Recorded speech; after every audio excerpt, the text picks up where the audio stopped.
We booked a wine tour on a whim and ended up sipping Chianti in the Tuscan hills, chatting about €1 houses and tasting some of the best wine we've ever had.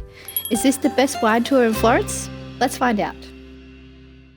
On our second day in Florence, we decided to book a half-day wine tour through Viator for €178 total. We met at the bus stop in the early morning right near the garden/fort close to the hostel. We met our friendly guide Jonathan and jumped on the bus. We sat on the bus and listened to Jonathan tell us all these interesting facts about Florence, its history, customs, and of course the Tuscan wines. The drive out through the countryside was so picturesque, and it only took about 30 minutes until we reached our first destination. We stopped at our first winery, Tenuta San Vito. They specialise in making organic wines and olive oil. We were given a tour of their winery and then led into the main dining room for some wine tasting. We particularly liked this Brut Rosé.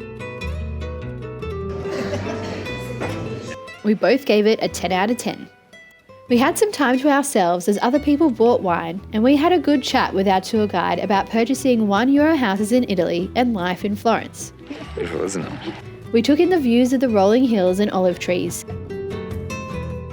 before getting back on the bus and driving a little further down the road to our next winery, Villa Ilangi.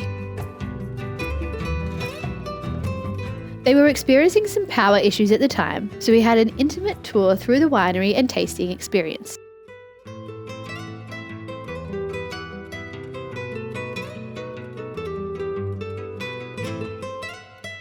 Again, the wines at this winery were exceptional. We highly recommend visiting Villa Ilangi for some delicious Tuscan wines. As people purchased their bottles of wine, we were able to roam the grounds.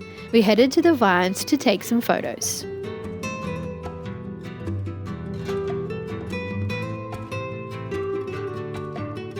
All too soon, we were back on the bus, headed back into town. For the price, duration, and everything included, this wine tour was 100% worth it. We took the afternoon off sightseeing and relaxed at the hostel. Our tummies started to grumble, so we headed back into town to try some bistecca alla Fiorentina, a huge piece of steak cooked to perfection. We found a restaurant called La Fettunta and ordered some roast vegetables and a salad to accompany our meat. It was absolutely divine. If you're into your red meat, make sure you visit La Fettunta for lunch or dinner during your stay in Florence.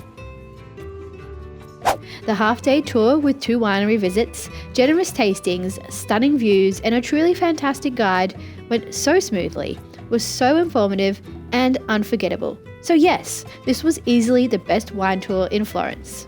Thanks so much for watching the video. Don't forget to hit the like button, ring the bell, and subscribe for more Marenzie adventures. A bientôt!